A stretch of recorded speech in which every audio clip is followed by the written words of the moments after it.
Thank you so much for tuning into Horrible People Podcast. I'm Jen McDonald, and the horrible person that we're meeting with today is Mariam. Would you mind telling us a little bit about who you are, where you come from, what you do, all that fun stuff? Yeah, thanks so much for having me. I'm super Thank excited. you. I been watching all of your podcasts. I'm like, oh my Oh, gosh. And cool. so when you reached out to me, I was like, yeah, I do. Of course I do. Even though, yeah, let's be real, I'm a little nervous, but that's all good. I love it. Everybody's always like, what? How are you nervous? You love talking to people. Yeah, I know it's weird. It still um, happens. Yeah. right. I run a yoga and wellness business. It's a little more unique than just teaching your typical, like, follow the leader kind of yoga classes. I teach a variety of different practices, and we'll probably dive into that in the conversation. I teach online, in person, and majority of what I do is connected to nature, and a lot of it is outdoors. Love it. That's amazing. Okay. Mm-hmm.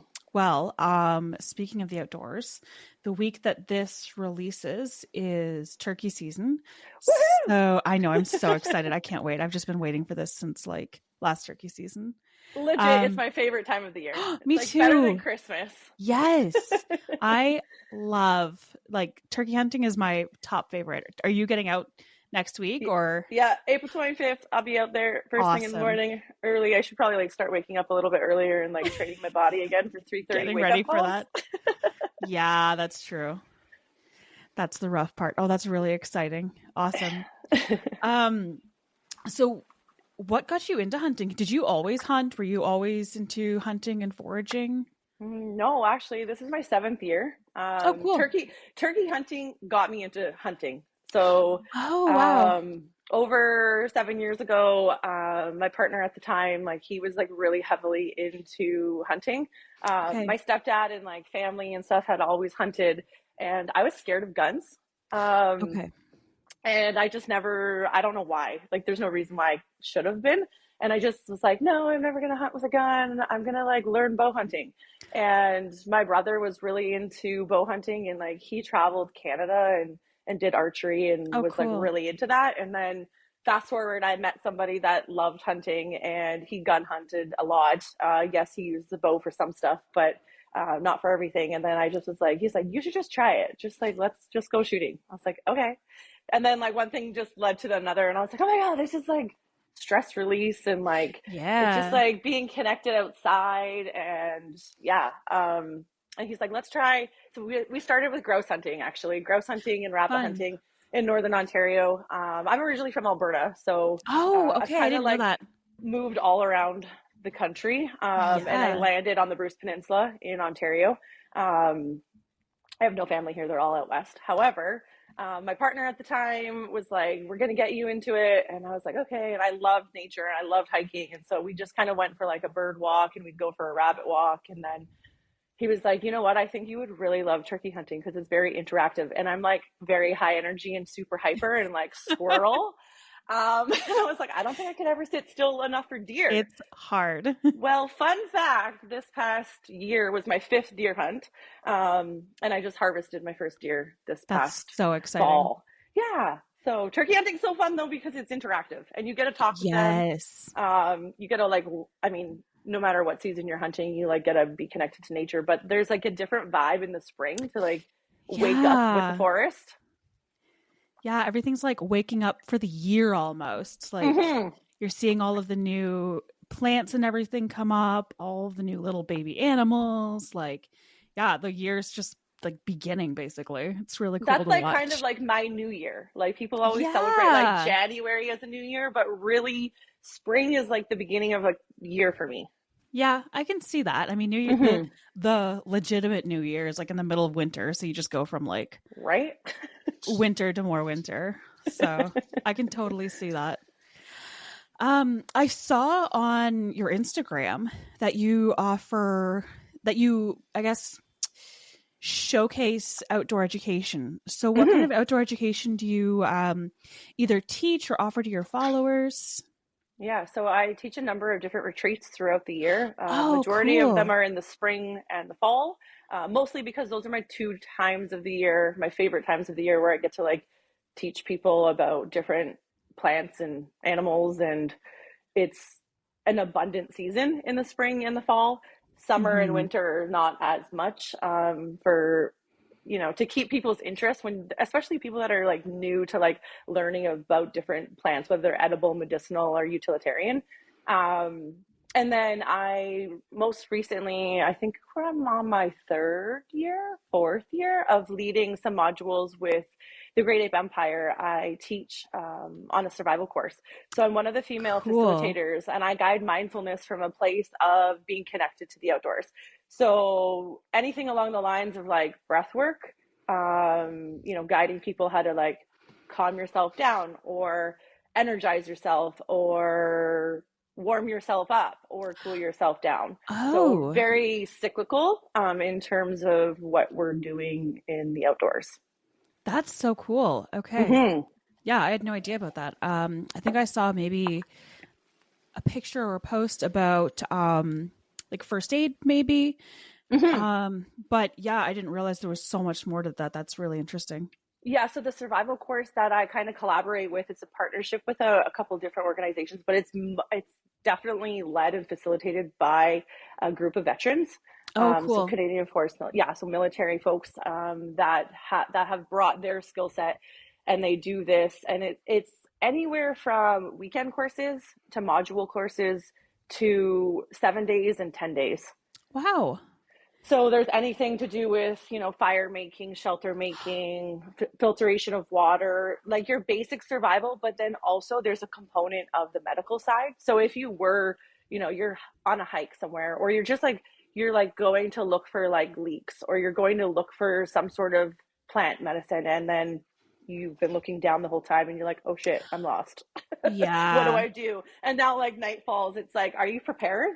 Because you would be so surprised. Like so many people say like, oh, I could last in the wilderness. And then these people come to the 7 and 10 day course and they leave like, I'm so grateful that I took that course. I'm so grateful that I have these tools because I actually didn't know any of this stuff. Yeah, I guess there's a whole aspect that you wouldn't even think of until you're in that situation. Right. Oh my gosh. Okay. And speaking of foraging leaks, that's another super exciting season that's coming up. I find that foraging season usually kind of opens up around the exact same time as turkey season. What are some of your favorite things to forage? In the spring Yeah, specifically, I in the mean, yes, spring. definitely leeks because you can do so many different things with them. Yes. And I would say some of the things that are not maybe as popular of like springtime forage is spruce tips. I love spruce tips. It's like they're just like the amount of vitamin C in them, first of all. So they're like kind Oh, of like a pop of like citrus in your mouth. So like you can just eat them right off the tree. Um, okay. I like spruce tip tea. You can do like a hot tea or a cold tea. Um, and then Very you could make cool. different sugars with them. Oh, okay. I've Mm-hmm. never foraged for them. I've definitely seen them, and I'm always thinking like, I know those are edible, but like I never bothered, harvesting them before. So this year I'm definitely going to do that, especially the Yeah, fact that it gives you like more vitamin C and everything. I mean, it's nice whenever you can forage something that gives you a lot of right. nutrient benefits. For sure. Yeah, usually at this time of the year, I start to like kind of share some like tips and tricks and like, okay, so when you're out, look for these things, especially things that are like easy to identify because Yeah. people want something, right? When they go out into the forest, they're foraging whatever. They don't want to like go on a wild goose chase for like To find mushrooms that they're nothing. never going to see. Yeah, 100%. So I try and do like the things that you may see a little bit easier so that it kind of gets you excited to like learn a little more about like flora and fauna. It's very inspiring almost because it's not like you said, you're just going out like not finding anything, not bringing anything back. And the easy to identify is huge because one of the Right. biggest things I hear from people is like, I'd love to, forage for mushrooms, but I'm going to pick the wrong thing and get sick. And it's like, yeah, I mean, I get that fear. Like it just takes a lot of practice and Yeah. If you're not 110% right, then you're not right at all. yeah, that's it. Like don't touch Even it if you unless have you're like the sure. littlest inkling that you're like, I don't know. And it's like, if you don't know, then you shouldn't eat it. Yeah, just do more research, ask somebody that does know, get all those opinions. Yeah, I mean, I won't For sure. touch something unless I'm like 100% sure what I'm picking up and putting in my mouth. Yeah, for sure. So what got you into BU Yoga Wellness? What kind of inspires you to start that? Honestly, it's like such a loaded question. It's so funny. I bet. So my business name comes from embracing who you are. This is going Love to it. be like all of the questions, all the answers, all in one question. That's amazing. But essentially, it's like people think that because you do yoga or you teach yoga, that you have to be in this box, and it's Yeah. like no, that's not true. There's so many people that have different hobbies, different interests, and we all are unique beings.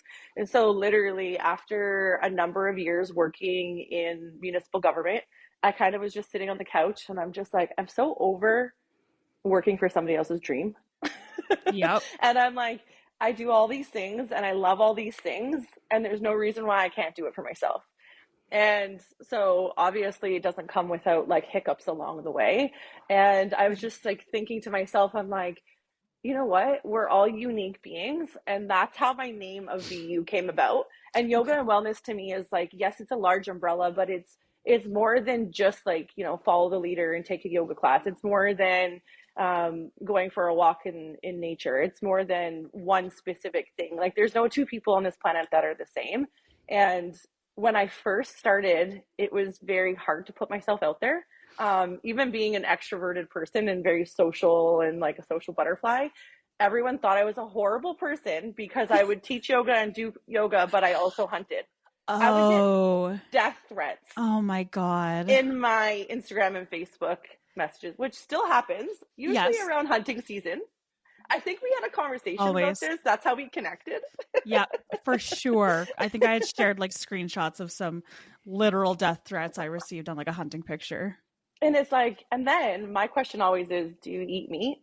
And if they don't, that's fine. I respect that. But when they say yes, I'm like, so where did you think that meat came from? Or do you just think it appears in a styrofoam package? Yes, exactly. And so often they will be meat eaters. Yes, absolutely. So, I mean, BU came about of like incorporating all of the different avenues of living a healthy lifestyle, and a healthy lifestyle from a mind, body, breath connection. Okay. Awesome. I love that. And of course, like you've built up like a great following, a great business. You offer so many different things other than because I feel like at first you'd hit a demographic of people that are just like totally not hunters until you Mm-hmm. finally find the algorithm or you finally find, those people that are hunters or they respect the outdoor lifestyle and they just also love yoga. So were there any other challenges that you kind of faced while trying to build up this brand?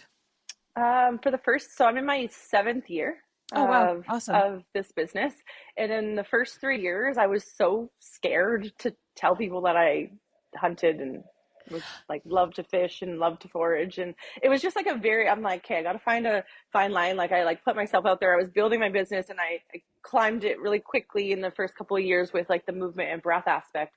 But I was like, that wasn't my ultimate goal. My ultimate goal was to target my target audience essentially was the people in the outdoor community.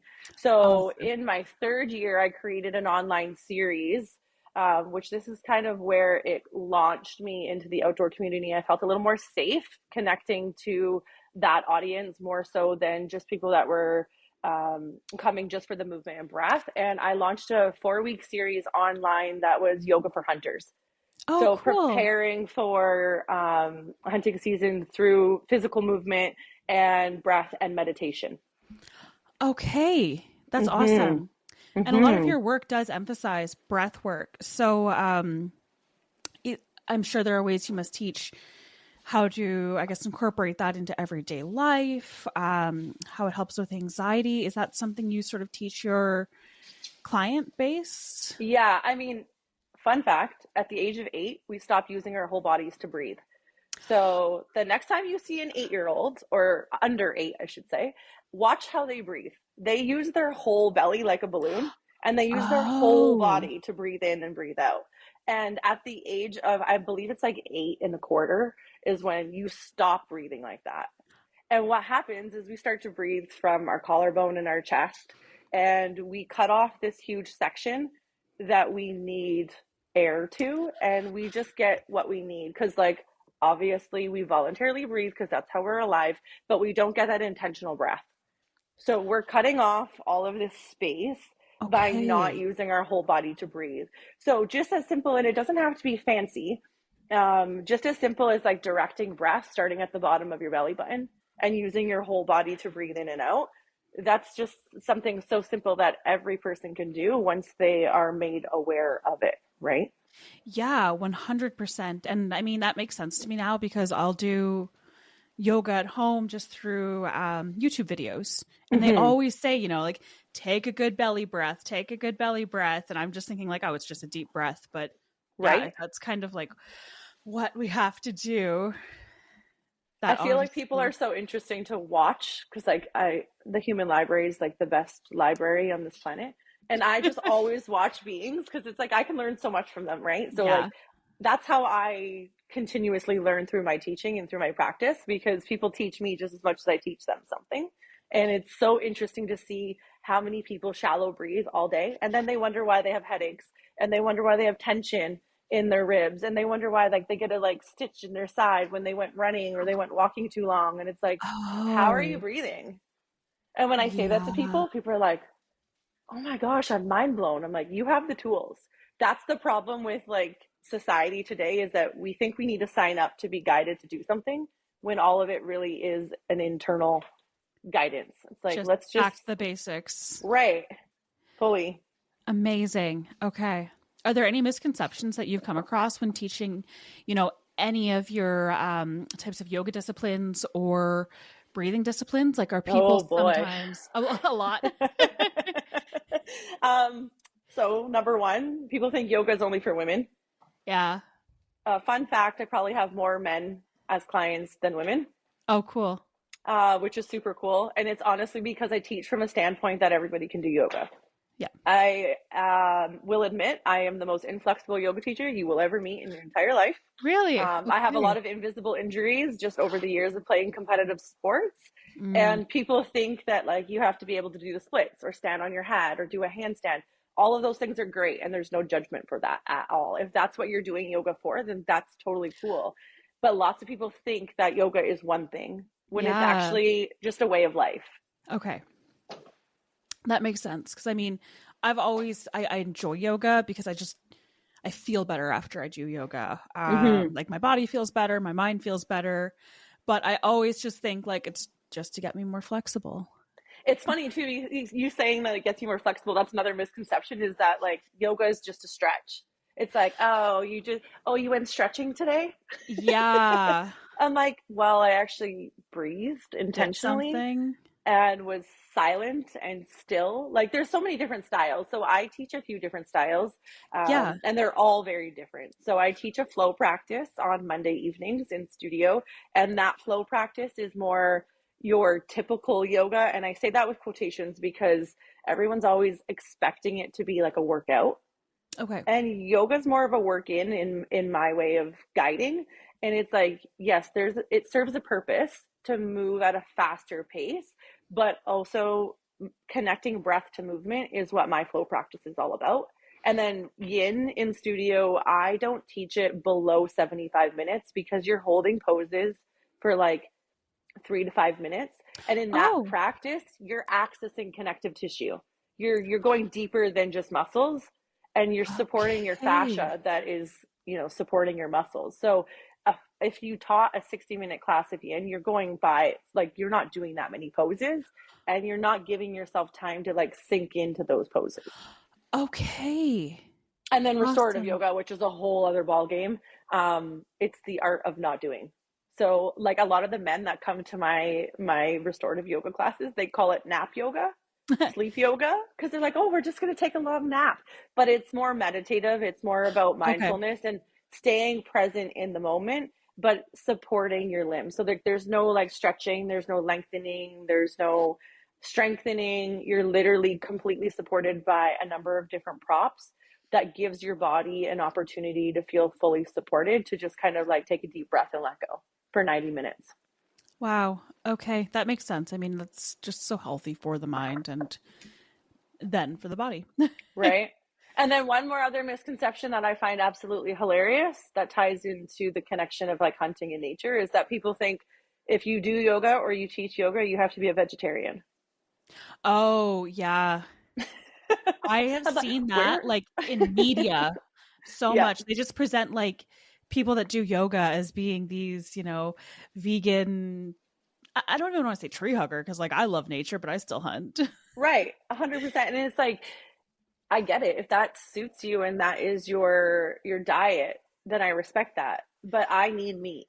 If I Yeah. don't eat meat at least twice a day in two of my meals, like my energy is low, like I don't feel good, like I need that in my diet. So who is somebody else to tell somebody that they don't need that, you know? Yeah, it's so weird to think that people are connecting this like discipline or practice with your diet. I mean, like Hmm. what other sport or activity is connected with, you have to only eat Right. And like the vegetables? spiritual practice of where yoga comes from, like where it originates, like where some of the styles originates from, that culture, that community definitely are more of a vegetarian community Okay. and culture. But if you looked at how yoga has evolved and how people need it, you should be teaching or guiding yoga to a place of making it work for that person, Okay. Yeah. because at the end of the day, yoga is about freeing your mind and your body from suffering. So if we're telling somebody that they need to be vegetarian, but that's suffering, creating suffering for somebody, then we're not doing good for ourselves or for that Fair individual. assessment. Hmm. Okay. That makes sense. And a lot of your yoga or your classes, you said like it's all a lot of outdoor practice. So are a lot of your classes held outdoors? So weather permitting, of Yes, course. totally makes sense. So spring, usually Mother's Day is when I start my outdoor practices. Love it. And then I usually travel across the region that I'm in and bring Oh, yoga to unique places and spaces.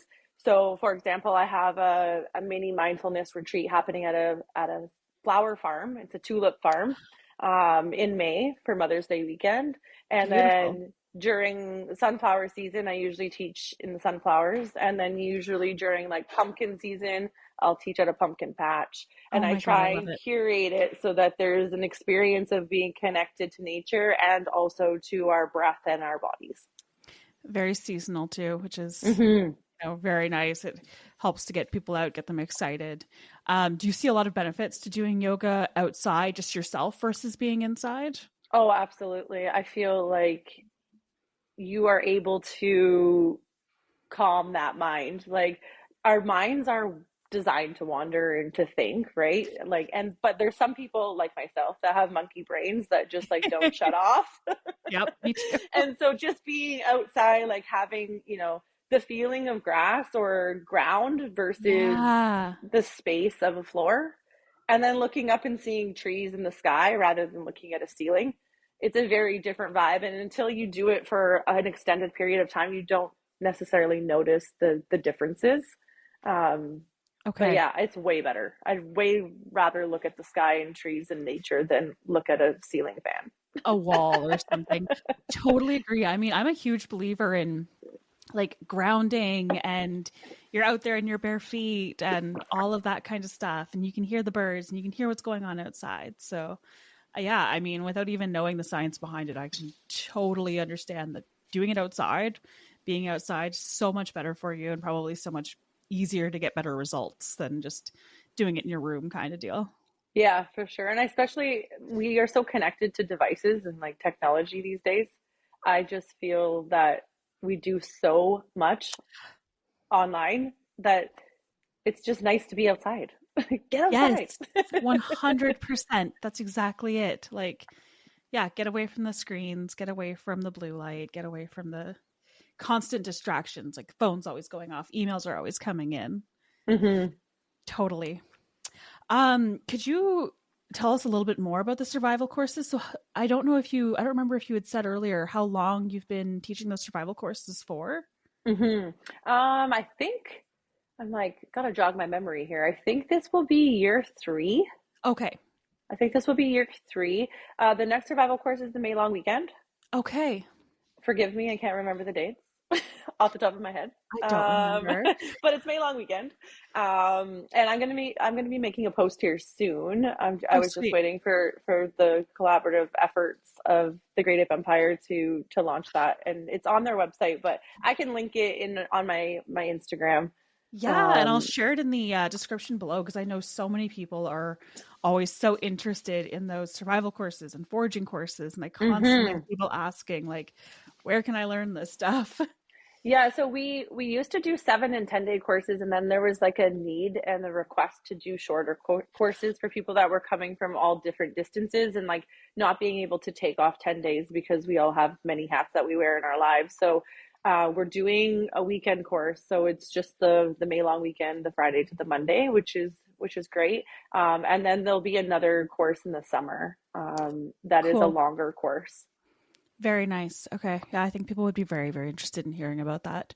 That's, like I said, something I always get questions about. Like, I want to learn more about being outside, being more confident outdoors. So good to Yeah, and know. there's like so many great things that you can learn. Like, I mean, the shorter the course, obviously less material is covered. So we do more basic survival training in the shorter courses, but some additional things that get mentioned, like fishing, hunting, trapping, those things get Okay. mentioned more on the longer courses, which is super fun.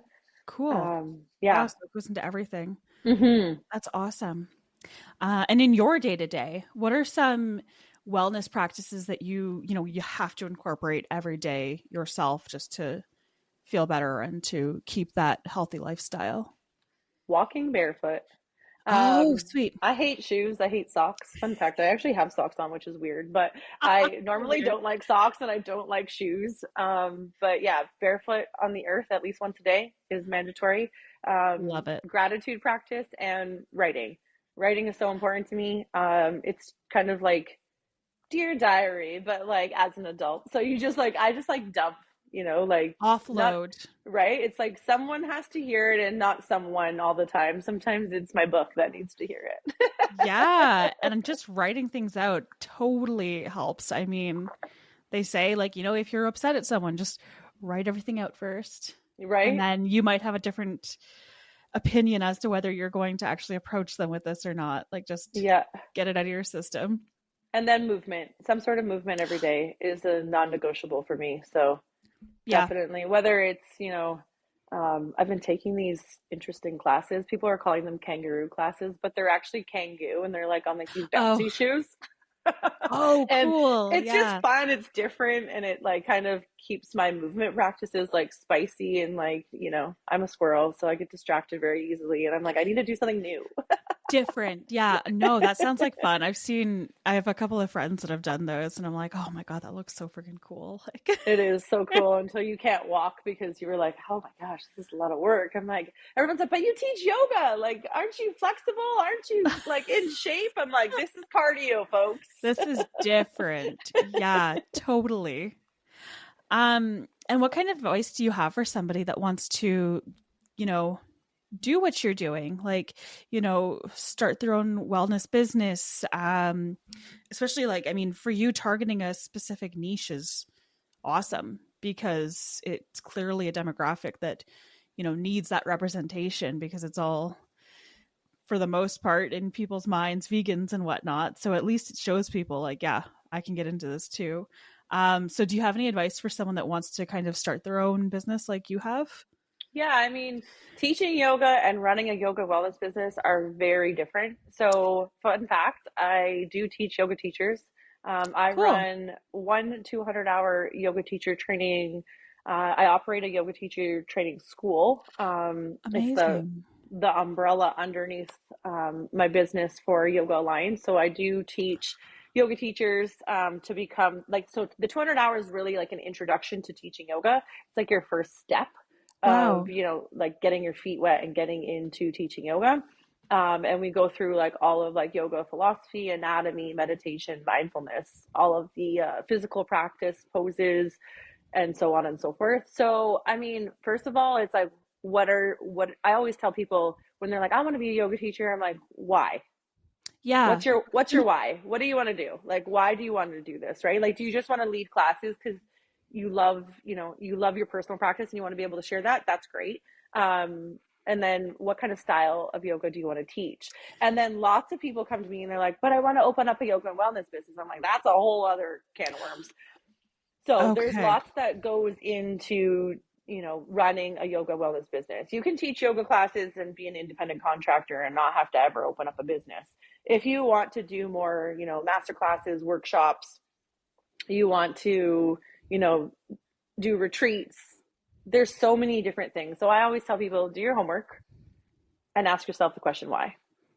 Yeah, I guess people would kind of jump into it without asking those questions, which seem very important and kind of tell you which direction you need to go in. Mm-hmm. Especially So, like people that have been teaching yoga like on the side kind of thing because like they love it. Like it's like their side job or like a hobby, and then they're okay. like, oh, I could do this full time. And it's like, so just factoring in that like you can't work an 8 hour day and teach 8 hours of yoga in a day. Yeah, So there's the reality of like the business side of it, right? So like, financially and like, are you driving? Where are you driving? It takes you time to build your class. It takes you time true. to, are you responsible for, taking payment, advertising? Like there's a lot of different things that go into like a 1 hour yoga class, right? So So many ask yourself factors, why. eh? Mm-hmm. No, that's fair for sure. Um, do you think that there's anything that modern society is kind of missing when it comes to health and wellness? Oh, wow, that's loaded. Um, A lot. a lot. Everything? No, just kidding. For, I mean, probably. I feel like modern society tells people that they need to pay for something to get here. Here's where I'm going to take my business hat off. Um, you have the tools within you, right? Like if you want to move your body more, you can do it without signing up for a class. Just If do it. you want to connect to nature, you don't have to go to a survival course or a retreat. You can go in nature. You can find information online. You can do your research. I always tell people when they want to do anything, it's like just move through that process with a beginner's mind. Ask Okay. questions because it's like the only way you're ever going to learn about plant medicine, whether it's edible, medicinal, or utilitarian plants in the forest, is if you research them. And it's like, ask all the questions like, why is this leaf this direction? Why is this branch here? What is it close to? If you found a mushroom there, it's like, was it on a dead log? Was it on something that was alive? Like, what kind of animals are around? Like, just like go from a lens of like a child that asks way too many questions because that's why they ask so many questions because they're like a little sponge, right? Like they absorb all of that information. So it gives them the opportunity to like, oh, okay, now I learned this and I learned that and I learned this. But really the modern society tells us that we have to pay for something to learn it when we can teach ourselves. Yeah, that's true, especially with the internet being such a great source for so much information. I mean, yeah, the guided foraging classes and courses and walks, amazing because you kind of get that first or that expert opinion of like, yes, you can eat this. No, you can't eat that. This is what this is used for. But I mean, yeah, a lot of stuff is self taught. Like For myself for sure. hunting and foraging, like, bring up Google, bring up YouTube and take a Mm-hmm. look at all of the different factors that would go into making that mushroom to properly identify it or But no. also on the flip side, I feel like we trust the internet too much too. So there's like that Yeah, fine I line. know. It's like, what is your source? And like, because I've had people like call me, like, it's like odd hours of the day, and they're like, Mariam, I found this really cool mushroom. I'm gonna send you a picture, but like, I feel like it's this, and I'm gonna eat it. And I'm like, first of all, no, you're Whoa, not. whoa. Not on my dime, you're not. Don't call me and tell Yeah. me you're eating something. Second of all, it's like I'm not giving anybody advice over the phone or a picture. I'm Mm, not doing it. I'm like, smart. no chance. Yeah. Find a trusted source. I mean, ask questions. Yes, the internet can be your friend, but it can also Guideline. hinder. Yeah, it's a guideline. Let's go with that. It's a guideline. Totally. Yeah. I mean, if I am trying to find a new mushroom and I think I found it, I'm going to look at multiple sources. Like, You know, if there's a shadow of a doubt, if one source says one thing and another says another, I'm just like, ooh, not touching this just yet. Right. That's why those foraging groups on Facebook, love them. They're Yeah. amazing. But so many people just put up a crappy picture and they're just like, hey, can you identify this? Can I eat this? And I'm just like, don't ask Facebook. Like in the comments section, there's like 5 different answers here. Right. Do your research. Kind of scary. It's great to, you know, maybe get some information, have an opinion given to you, but like don't take that word for solid gold. Like, right. yeah, I will never comment on those and be like, yeah, go ahead and eat it, because I'm like, I do not want to be responsible for somebody getting sick in any way, shape, or form. Yeah, scary times. Yes, it absolutely is. So where do you see BU being in like 5 years? Do you have any goals or anything that's going to change? Or I mean, there's lots of change on the horizon. Cool. I'm a very open book, but I recently went through a separation with my partner, so I am still up here on the Bruce Peninsula. I'm not sure what direction I'm going in terms of like geographically speaking. Okay. I love Ontario. Ontario's nature has kept me here for a number of years. Even when I like leave for a little bit, I always come back. So I don't have any plans on leaving Ontario, but I mean, I never know what the future holds. I'm kind of a gypsy soul. I've always really been like that. This is the longest place I've ever lived in my entire life. Wow. Okay. And how long has it been? July will mark 5 years. Okay. Yeah. No, I get that. And I mean, after, you know, a separation, when you work for yourself, you have so many options to just kind of go wherever. Right.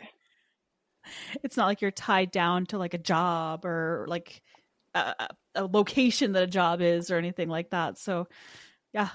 And like I have clients all over Ontario because of the nature of like how many times I've moved. I have clients out west still. Like cool. I still stay connected and, you know, host retreats in a number of different places. So I mean, the world is my oyster.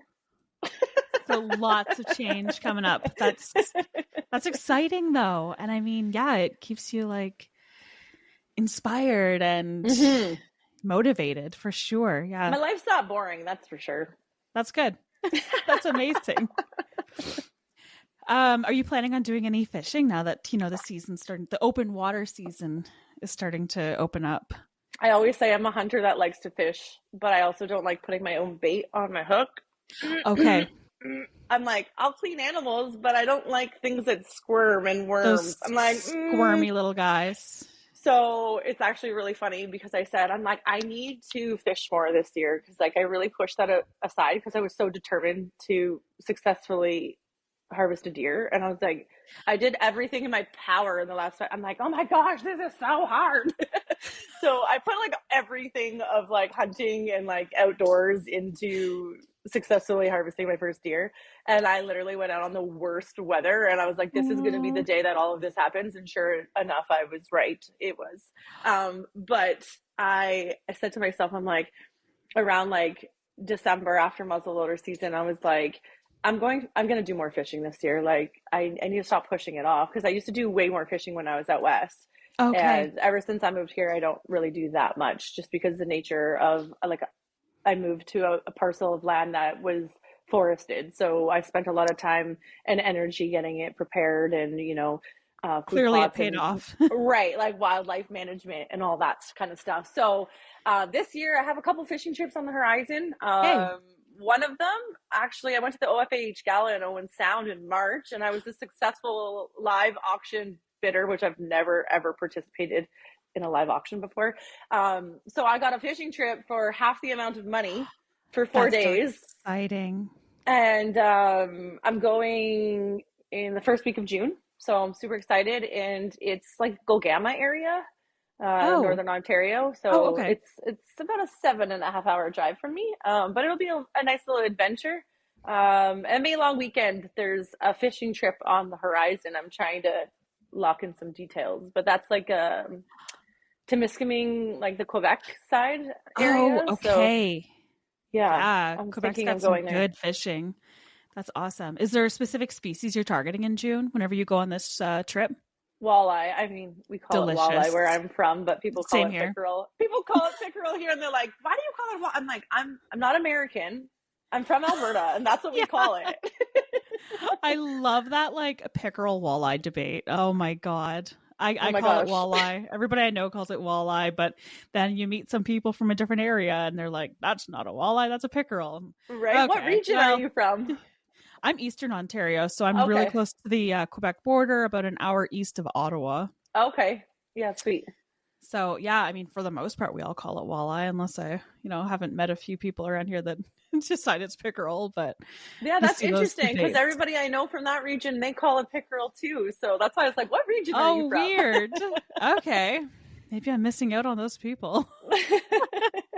No, that's really funny. And so can you tell us a bit about your deer hunting story, like the first deer that you got? Oh my gosh, Uh, yes. Horrible day. So I hunted during rifle week and I was hunting with my partner at the time and we went out every day and he had a doe tag.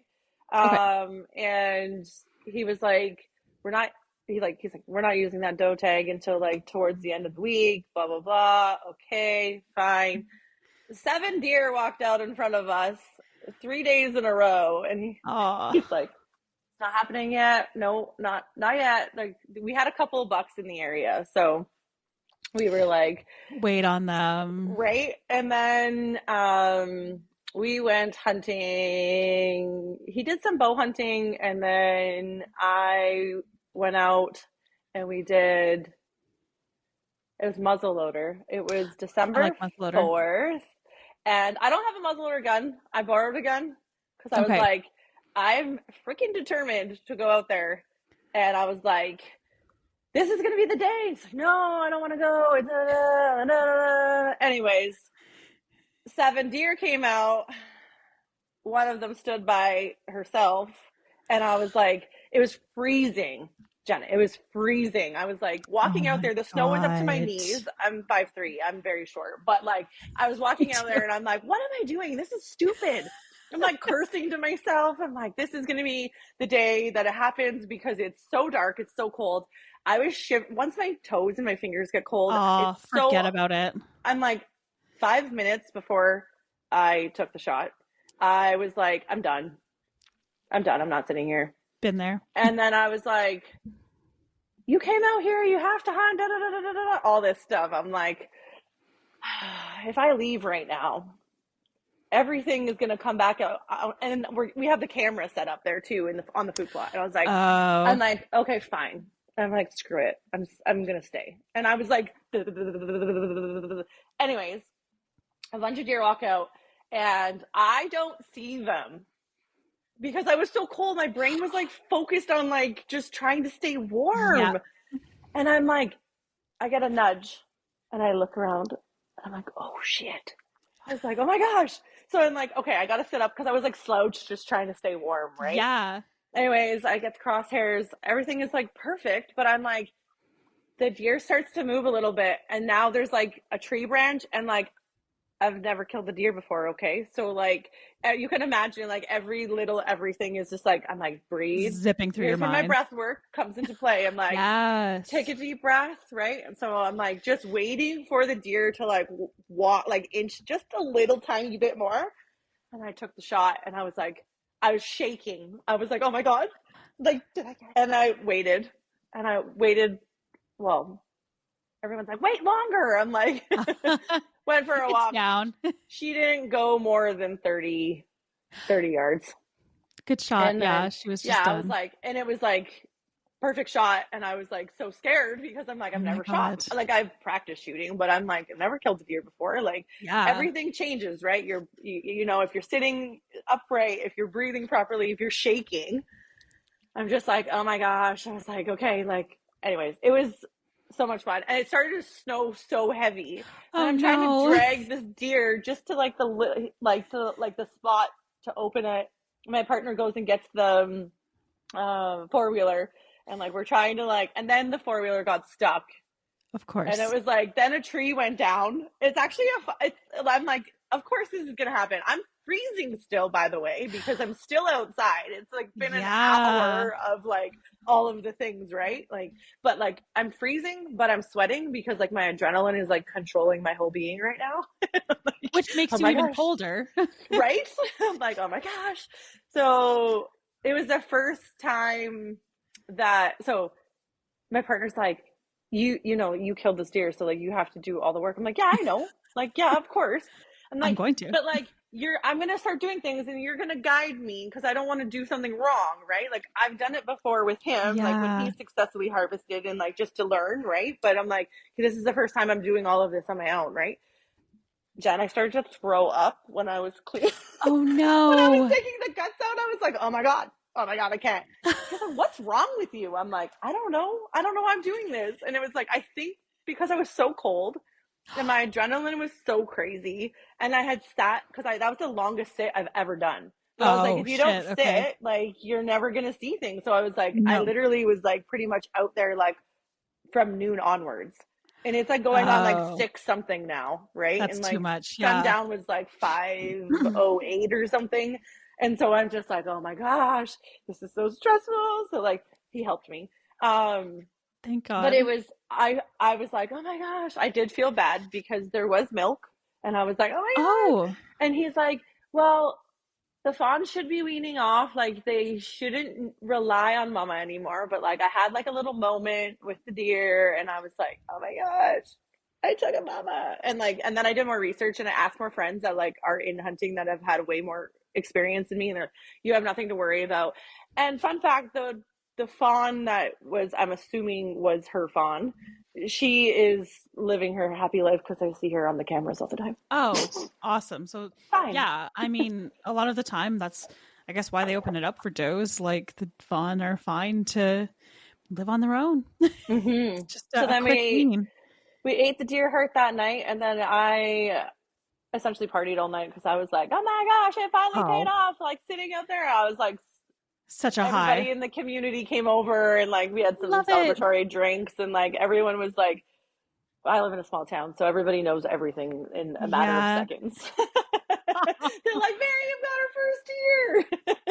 I love that. That's so funny. When I got a buck a couple of years ago, it was like a nice looking buck. I had it in the back of my truck into my driveway, and then some guy drives by and he's like, oh, that's like a gorgeous buck. Can I take a picture? And I said, yeah. And then the next Monday at work, a guy that I work with comes up to me and he's just like, oh, I've got a picture to show you. And it's the deer that I had taken. He's like, oh, my friend sent this to me. And I'm like, I know that girl. So so funny, like small town that people hear about a deer that you harvest. Like it's talk Yeah, of the town. it totally was. I like had so many messages. Like some people, I was like, "How did this person already find out?" Like I've been Yeah, outside for like an hour, like you know, cleaning and like prepping to like hang it for a couple of days, and I'm like, I'm getting messages, and like people are like popping in. I was like, congrats. "Oh my gosh!" It's so funny. Yeah, every deer season, like you're at the gas station and it's like, oh, you hear so and so got their buck, or like, did you get a deer yet? And I just love that community feeling and that time of year where everybody's like involved in everybody's lives so much just because of the hunting. Yeah. That's awesome.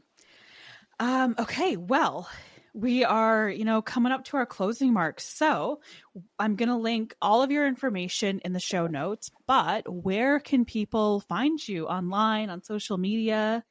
Yeah, so I have a website, buyogawellness.com. Also, you can find me on Instagram and Facebook at BU Yoga Wellness. Everything is kind of the same. Everything is like squished together, so that it's easy and seamless to find me. Yeah, so anything online, any offerings I have, I always post on my Instagram and on my Facebook. Okay. And then anybody that wants to sign up for any of my offerings can reach out whichever platform serves you best. It all goes to Amazing. the same device. Yeah, exactly. Constantly getting notifications from every which platform. Right? Awesome. Well, thank you so much for taking the time to chat. I know the listeners are going to absolutely love this. It's super helpful. And I know that breath work alone just plays a huge factor in any sort of shooting and hunting. So, that's what a lot of our listeners currently are, hunters and sports shooters. So yeah, I think this is going to be an awesome episode for everybody to learn something. Thank you so much for having me. That was super fun. I'm not nervous anymore. Good. Okay. Yeah. Once you get talking, it's just like, no, this is fine. Just need to get that. A couple of friends call me Walt Disney because they're like, you're such a storyteller. You could talk for hours. I'm like, oh gosh. That's exactly what podcasts need. So I very much appreciate that. Awesome. Well, thank you. All right, girl. Thank you so much. That was super fun. Yes, for sure.